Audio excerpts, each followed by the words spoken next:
Saludos cordiales con todos los presentes. A continuación vamos a presentar el seminario de omegas y ceramidas, funciones y su relación con la inflamación. Como integrantes tenemos a los estudiantes Lino Letelier, Franco Vázquez Marjorie, quien les habla, Ramírez Vivanco Samira y Catacora Sacobre. Como objetivos tenemos conocer el metabolismo de los ácidos grasos, así como sus derivados y su regulación. Además, conocer las acciones biológicas de los derivados originados del metabolismo de ácidos grasos. En este caso tenemos a la definición y estructura del ácido graso, principalmente de omegas y ceramidas. En el caso de las omegas, que son ácidos grasos esenciales, son ácidos grasos poliinsaturados, esenciales llamados así por la posición del primer doble enlace, que casan en el omega 3 está en el carbono 3, mientras que en el omega 6 está en el carbono 6 desde la cadena final. Mientras que las ceramidas serán conocidos como los esfingolípidos, que son lípidos complejos formados por un esfingosino, que es un alcohol de la cadena larga con nitrógeno, unida a un ácido graso. Justamente como en el cuadro podemos ver, la función principal de las omegas es energía.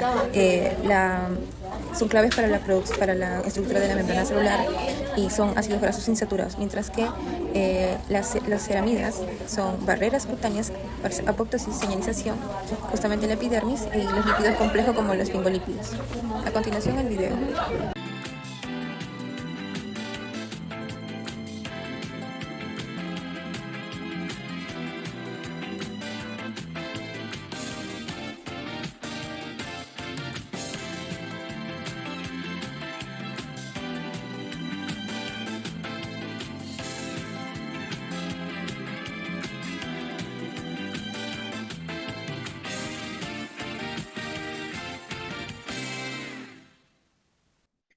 Funciones del ácido graso.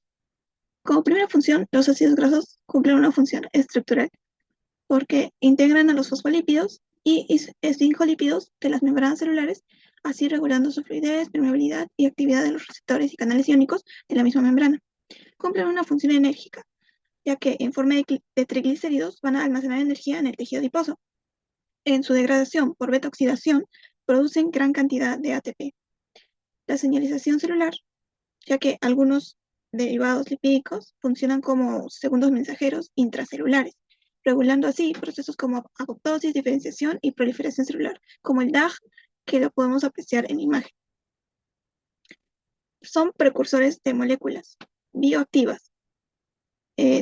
Por ejemplo, sirven de base para formar eicosanoides, endocannabinoides y resolvinas, que regulan la inmunidad, inflamación y homeostasis vascular.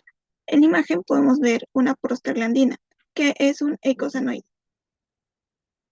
Tienen función neurológica y visual, ya que, por ejemplo, el DHA, que es un derivado del omega 3, se encuentra en altas concentraciones en el cerebro y retina, donde va a mantener la integridad de las sinapsis neuronales y la percepción visual. Continuando con las clasificaciones de los ácidos grasos, estas pueden darse según la longitud de su cadena, tales como encontramos los ácidos grasos de cadena corta, que tienen 2 a 6 carbonos, tales como el ácido acético o el ácido butírico. Luego tenemos a los de cadena media, que presentan de 6 a 12 carbonos, tales como el ácido caprílico, de cadena larga de 13 a 21 carbonos, como el ácido oleico, y de cadena muy larga, mayores a 22 carbonos en su estructura. Bueno, según su grado de saturación, tenemos a los que son saturados. Estos no tienen enlaces dobles y se encuentran más fácilmente en sólidos, tales como el ácido palmítico. Luego tenemos a los monoinsaturados, que presentan solamente un enlace doble, se encuentran en líquidos, por ejemplo, el omega 9.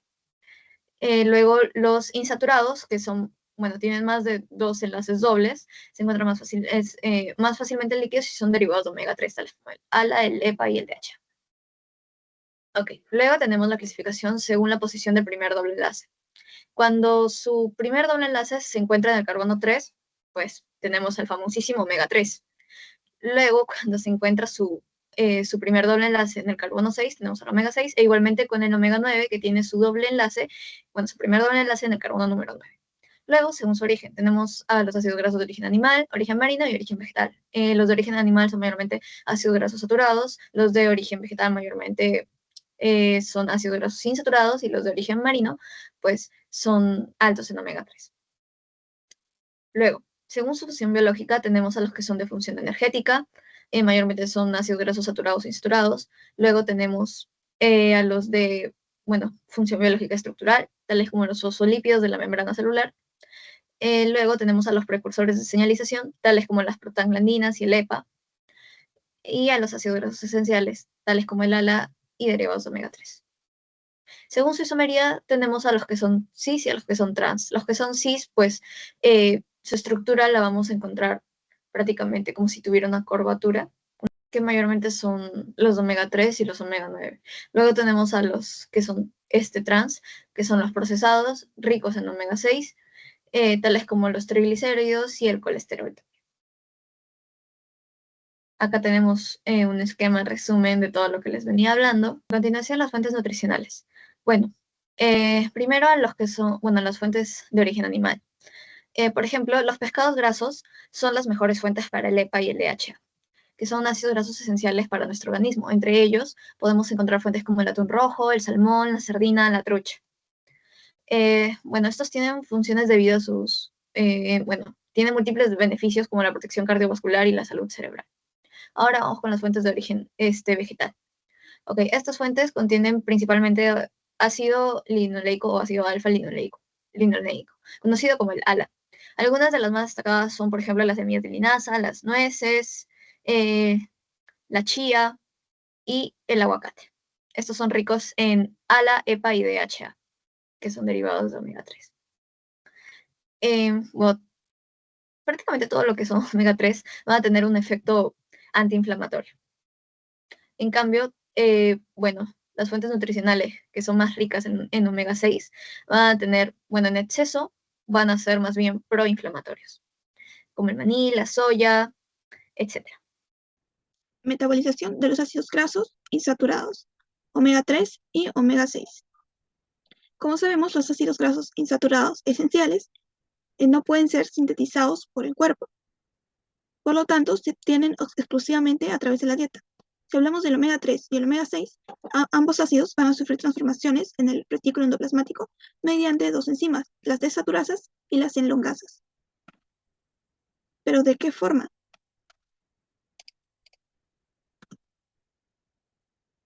Brevemente, va a ocurrir una secuencia de desaturación, elongación y una segunda secuencia de desaturación, donde los productos finales serían del omega 6 el ácido araquidónico y del omega 3 el EPA, o también conocido como ácido eicosapentanoico, que luego se va a convertir en un ácido docosahexaenoico, o también DHA.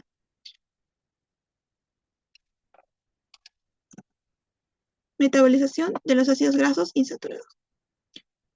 ¿Qué ocurre en la desaturación y la elongación? Las desaturasas son enzimas óxido reductasas. ¿Qué quiere decir esto? Que introducen los dobles enlaces en posiciones específicas de la cadena del ácido graso. Van a actuar principalmente en las posiciones delta 6 en la primera desaturación y delta 5 en la segunda desaturación. Por otro lado, las elongasas son enzimas que van a alargar la cadena del ácido graso. Añaden un grupo de 2 carbonos a partir del malonil-CoA al extremo de la cadena. Este proceso va a ocurrir en 4 pasos secuenciales. Primero, la condensación, donde el ácido graso se une con el malonil-CoA. Luego, la reducción, donde el grupo cetona se reduce a un hidroxilo. Y la deshidratación, se elimina una molécula de agua. Y como último, la reducción final, donde se satura el doble enlace y así se alarga la cadena. Por esto es que podemos apreciar cómo el omega 3 se va a convertir en EPA y el EPA tiene más insaturaciones. Tenemos a las fuentes nutritivas del que el omega 3 y 3. el omega 6. Como podemos ver, en los alimentos ricos en omega 6 tenemos a los huevos, a los pollos, tanto de carne como de pollo, la carne de cerdo, también las grasas, como las grasas, los alimentos procesados. También otros alimentos ricos en omega 6 son como la leche de soya, el aceite de soya, las nueces, el maní, ¿no? También tenemos a las fuentes nutritivas del omega 3, que son derivadamente principalmente de semillas, como las semillas de chía, semillas del lino, las nueces, los aceites de linaza, el aceite de canola.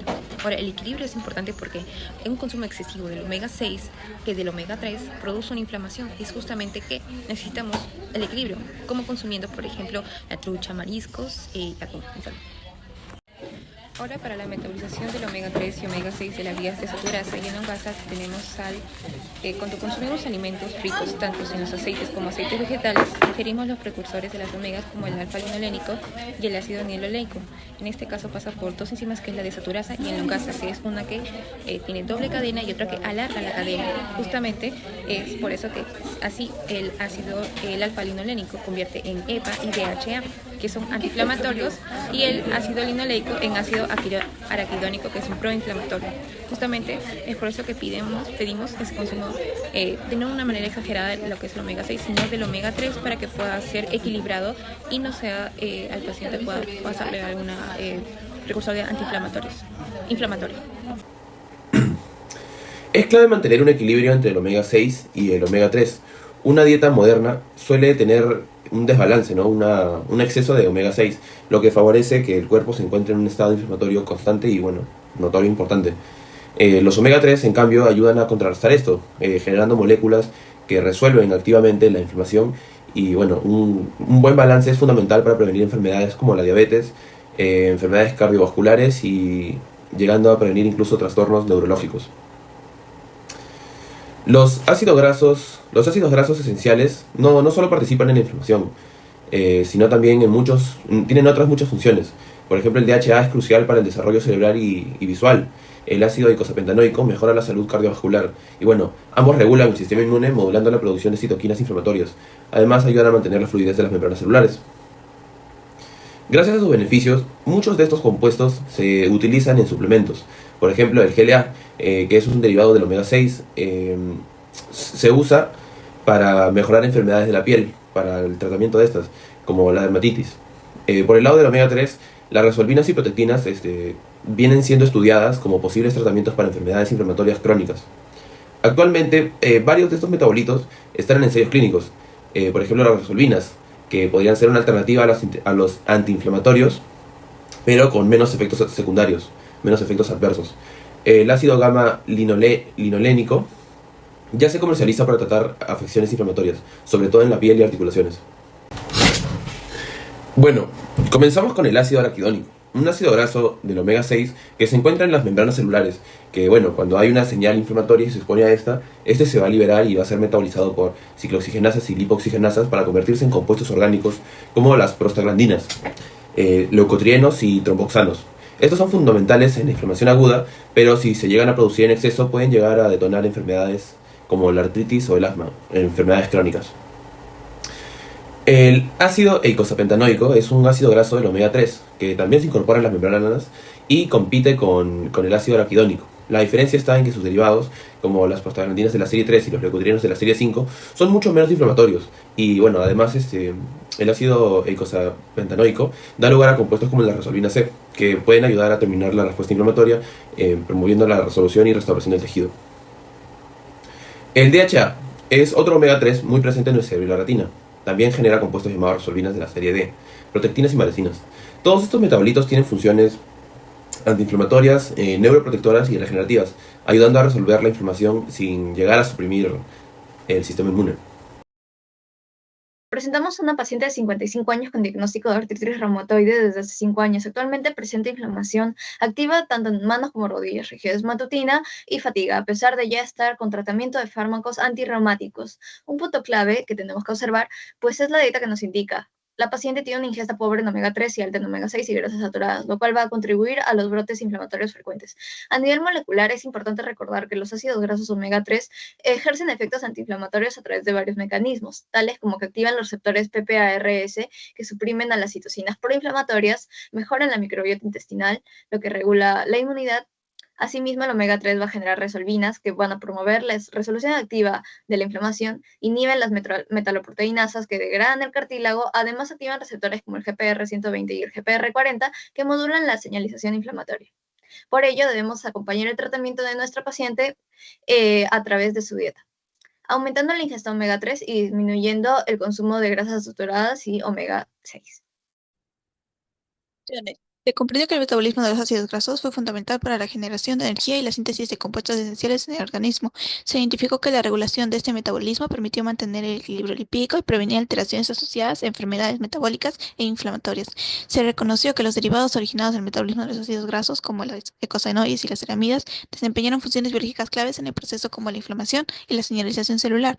Finalmente, se concluyó que reconocer estas rutas metabólicas y sus productos permiten valorar su relevancia clínica y su potencial como blancos